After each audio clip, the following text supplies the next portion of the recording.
सर्व मंगल्य मांगल्य शिवे सर्वाद साधिके शरण्ये त्र्यंबके गौरी नारायणी नमस्तुते नारायणी नमस्तुते।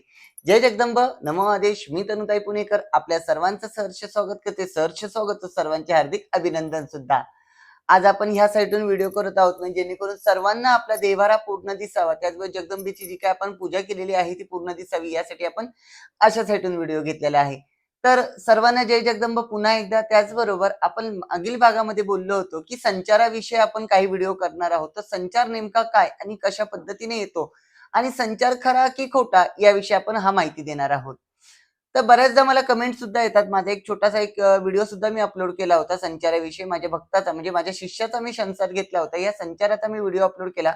त्याच्यावरती बरेच लोकांचे कमेंट आल्या की अंधश्रद्धा आहे व अशा गोष्टी चुकीच्या आहेत किंवा या गोष्टी समाजामध्ये अंधश्रद्धा पसरवण्याचं काम करत आहात, अंगामध्ये देव येत नाही तर वगैरे वगैरे वगैरे। ठीक आहे, सो प्रत्येकाचं बोलणं ज्या त्या पद्धतीचं योग्यच आहे, कोणाला मी नाही म्हणू शकत नाही किंवा कोणाला चुकीचंही समजू शकत नाही। कोण दैववादी आहे, कोण नास्तिक आहे, कोण भक्त आहेत, कोण अभक्त आहेत।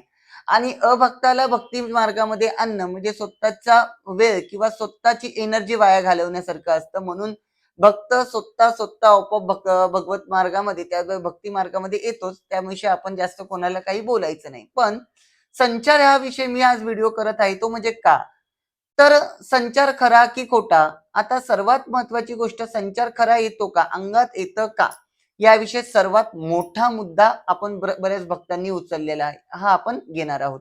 त्यासाठी आपण सर्वांनी हा व्हिडिओ शेवटपर्यंत पहा, हे सर्वांना विनंती। मुळामध्ये अंगामध्ये देव येतो का तर नाही येत। आता मी असा मुद्दा का घेतलेला आहे, अंगामध्ये देव का येत नाही। मुळात देवाची शक्ती एवढी आहे किंवा देवाची ऊर्जा एवढी आहे, भगवतीची ऊर्जा एवढी आहे की ती साध्या सोप्या मनुष्य ज्या देहामध्ये येऊन तो मनुष्य देह पूर्ण सहन करू शकतो एवढी मग आपली ताकद नाही। म्हणून अंगामध्ये देव येत नाही। मग अंगात देव येत नाही तर मग तुम्ही का नाचता, केस सोडून का वागता। तर मुळात देव जरी येत नसला तर देवाचे गण म्हणजे गण जे देवीच्या ज्या काही असणाऱ्या दासी या तुमच्या शरीरामध्ये येतात। मग शरीरात दासी येतात तर दासींची दीक्षा घ्यायची असते का, तर नाही। शेवटी भगवंत काय म्हणतात की मी भक्ताचा भुकेला आहे, मी दासानुदास व्हावं लागतं। म्हणजे भगवंताच्या दासाचा दास झाल्याने आपण भगवतीची किंवा भगवंताची शक्ती पाहू शकतो। त्यासाठी भगवतीचे असणारे दास या दासाची जर सेवा करताल तर भगवतीची सेवा केल्यासारखी होते। म्हणून त्यासाठी आपण भगवतीची दीक्षा घेतो, त्याचबरोबर भगवतीची ज्ञानमाळ करत असतो। पण अंगामध्ये येणारे जे काही शक्ती आहे ही साक्षात जगदंबा नसून जगदंबेचे असणारे गण आहेत। मग गण आहेत तर गण गण अंगामध्ये सारखेच येतात का। काही काही स्त्रिया पाहिलेल्या आहेत की अक्षरशः जेवताना त्यांच्या अंगात येतं। सवासींचा जर काही कुठे कार्यक्रम असेल, सवासीन भोजन असेल, तिथं त्यांच्या अंगात देव येतो। त्याचबरोबर काही स्त्रिया मी अशा देखील पाहिलेल्या आहेत, अक्षरशः घरामध्ये भांडी घासताना, चपातीचं पीठ मळताना, चपात्या करताना, पुरणपोळीचा स्वयंपाक करताना सुद्धा अंगात देव येतो, अशा दावा करतात। मुळात ह्या सर्व गोष्टी काल्पनिक आणि खोट्या आहेत। सायन्सनी सुद्धा कबूल केलेलं आहे की अंगामध्ये जे काही येतं हे तुमच्या जो काही मेंदू असतो हा मुख्य मेंदू कार्य करणं बंद करतो आणि लहान मेंदू आपला ताबा मिळवत असतो। आणि अंगामध्ये जी काही हालचाल आहे किंवा आपले जे काही शरीर आहे ते हलणं किंवा केस मोकळे ठेवणं किंवा काही बडबडणं हे बारका मेंदू कार्य करतो। हे सायन्सचं प्रमाण आपण योग्य ठरवू शकतो, कारण की हे जे सायन्सने सांगितलेलं आहे ते योग्य आहे। अंगामध्ये जरी आपल्या या प्रमाणामध्ये येत असेल तरी तोचकं मोजकं हे आपल्या मनातले भ्रमच असतात। अंगामध्ये डायरेक्टली देवीची दासे पण पूर्णत्व येत नाही आणि आल्या तरी 3 ते 4 सेकंद त्यांचा वेळ असतो, तेवढ्या वेळापुरते येतात आणि बाकी सर्व त्या निघून जात असतात। मग बाकीचा जो काय असतो तो मनाचा कारभार, मनाचे ढोंग हे सर्व प्रत्येकाला माहितीच आहे। तर अंगात येणे म्हणजे पूर्णत्व खरं समजल्या जात नाही। अंगामध्ये येतं हे फक्त आणि फक्त देवीच्या दास्या ह्या 3 ते 4 सेकंदापुरत्या येत असतात। मग काही लोक म्हणतात तुम्ही अंगात येतात त्याचे व्हिडिओ टाकता, हे तुम्ही लोकांना भ्रमिष्ट करत आहात का, तर नाही, मला त्याच्याशी घेणं देणं नाही। की बऱ्याच लोकांच्या अंगात येतं. आता प्रत्येक जण युट्यूब चॅनल चालवतो, प्रत्येकाला ट्रेंड करायचं आहे म्हणून अंगात आलेले व्हिडिओ तुम्ही दाखवत आहात. मग त्याच्याविषयी मी असं म्हणत नाही की मी दाखवते ते चुकीचं आहे किंवा इतरांचं चुकीचं आहे, कोणाचंही चुकीचं नाही. शेवटी पहा, प्रत्येक जण युट्यूब चॅनल आपल्या थोडासा पुढे वाढवण्याचा किंवा लोकांना आवडतंय ते दाखवण्याचा प्रयत्न करत असतात. म्हणून प्रत्येक जण जो तो आपापल्या जागी योग्य आहे. पण अंगामध्ये येतं हे फक्त आणि फक्त देवीच्या ज्या काही दासी आहेत किंवा ज्या काही योगिनी आहेत किंवा ज्या काही शक्त्या आहेत, ह्या फक्त 3 ते 4 सेकंदापुरत्या येत असतात आणि त्याच्यानंतर जे काही आहे ते माणसाचे बुद्धीचं कार्य असतं.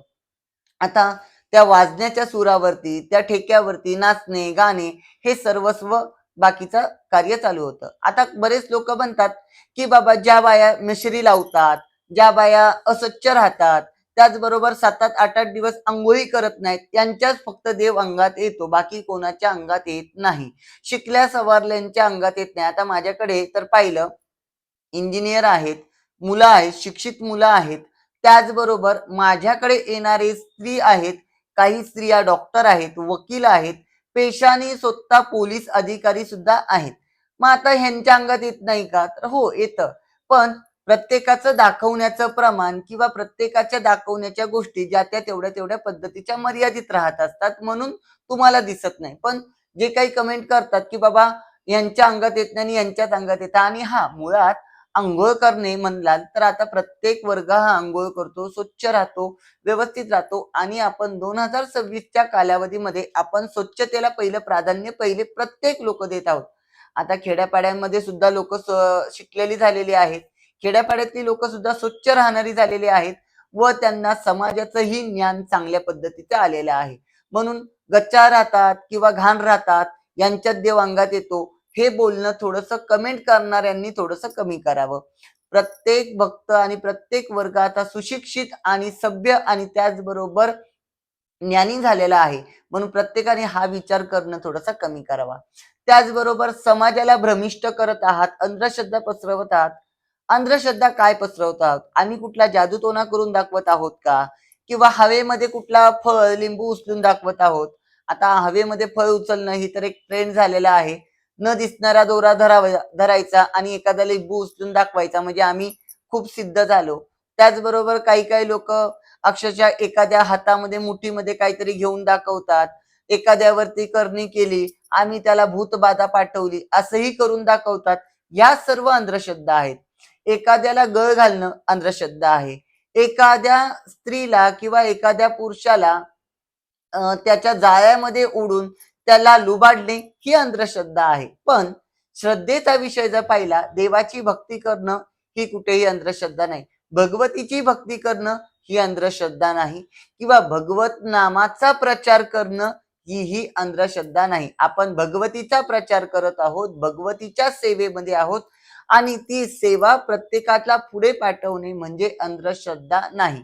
आता संचार येणे किंवा इतर काही गोष्टी याविषयी तर मी आता सांगितलं, पण संचार हा जरी शरीरामध्ये जरी पूर्णत्व येत नसला तरी देवीचे गण येतात आणि यांचा संचार येतो, हे पूर्णत्व खरं आहे आणि ही काळ्या दगडावरची पांढरी रेख आहे. कारण की बरेच लोक म्हणतात की अंगामध्ये जरी येत नसलं तरी देवीचे गण येतात आणि ते 3 ते 4 सेकंदापुरते येतात. हे प्रत्येक भाविक भक्त दाखवू देऊ शकते. माझ्याकडे स्वतः जरी वाजणं गाजणं नसलं किंवा कुठल्याही ध्वनी नसली तर ध्वनी नसताना सुद्धा मंत्रावरती शरीराचे जे काही स्तंभन हल्ल्या जातात ते मी स्वतः कबूल करून दाखवते. कारण की माझे बरेचसे भक्त आहेत. मी भक्तांना अज्ञानाकडे नेत नाही पण ज्ञानाकडे नेते, पण अध्यात्मकाचा मार्ग सुद्धा दाखवते. तुम्ही भगवतीच्या मंत्रावरती, तिच्या बीजाच्या शक्तीवरती, तुम्ही भगवतीच्या असणाऱ्या गणांची जी काही असणारी शक्ती स्वतः पूर्णत्व पाहू शकतात. त्याच्यासाठी आपण स्वतः पूर्णत्व स्वच्छ किंवा आपला देह स्वच्छ असणं खूप गरजेचं आहे.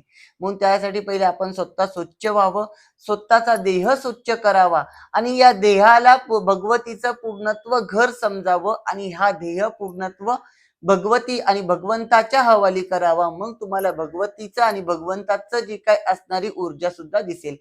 आता सर्वात महत्वाची गोष्ट, कर्मकांडी कार्य. कर्मकांडी कार्य म्हणजे काय? एखाद्याचं वाईट करणे, एखाद्याचं वाईट चित्तणे किंवा एखाद्या विषयी वाईट क्रिया करणे ही कर्मकांडी कार्य आहेत. पण या कलियुगामध्ये कोणाचंही वाईट कोणीही करू शकत नाही हे भगवंताने शिवाने पार्वतीला सांगितलेलं आहे. म्हणून या गोष्टी कर्मकांडी ज्या काही आहेत या अंधश्रद्धेच्या आपण धरू शकतो. कारण की या कलियुगामध्ये कोणीही कोणाचं वाईट करू शकत नाही. कोणाचंही वाईट होईल या पद्धतीचे कृत्य करू शकत नाहीत. कारण की या कलियुगामध्ये मारण, मोहन, या सगळ्या गोष्टी बंद आहेत. एखाद्यावरती वशीकरण करणे, त्याची बुद्धी बांधणे, त्याच्या बुद्धी भ्रमिष्ट करून स्वतःकडे आकर्षण करणे, या गोष्टी या कलियुगामध्ये पूर्णत्व क्लुप्त केलेल्या आहेत. पण भगवतीची सेवा, भगवंताची सेवा आणि अध्यात्म हा कुठेही चुकलेला नाही. म्हणून भगवतीचं नाव घ्या, भगवंताचं नाव घ्या आणि नामाच्या साधना करा, नामाच्या बीजाची साधना करा, तर तुम्हाला भगवतीच्या आणि भगवंताची ऊर्जा तुम्हाला दिसेल. म्हणून तुम्ही साधनेचा मार्ग अवलंबा. आता साधना कोणती करावी? साधनेचे बरेचसे मंत्र आहेत. जर पुस्तकं पाहिले तर त्याच्यामध्ये भरपूर मंत्र आहेत. या मंत्रांची तुम्ही जर साधना करताल, या मंत्रांची तुम्ही जर कुठे दीक्षा प्राप्त करताल तर तुम्हाला त्याचे मार्ग सुद्धा चांगले दिसतील. मग आता कुठल्या मंत्राची साधना करावी? प्रत्येक जणाचे आवडते दैवत आहेत.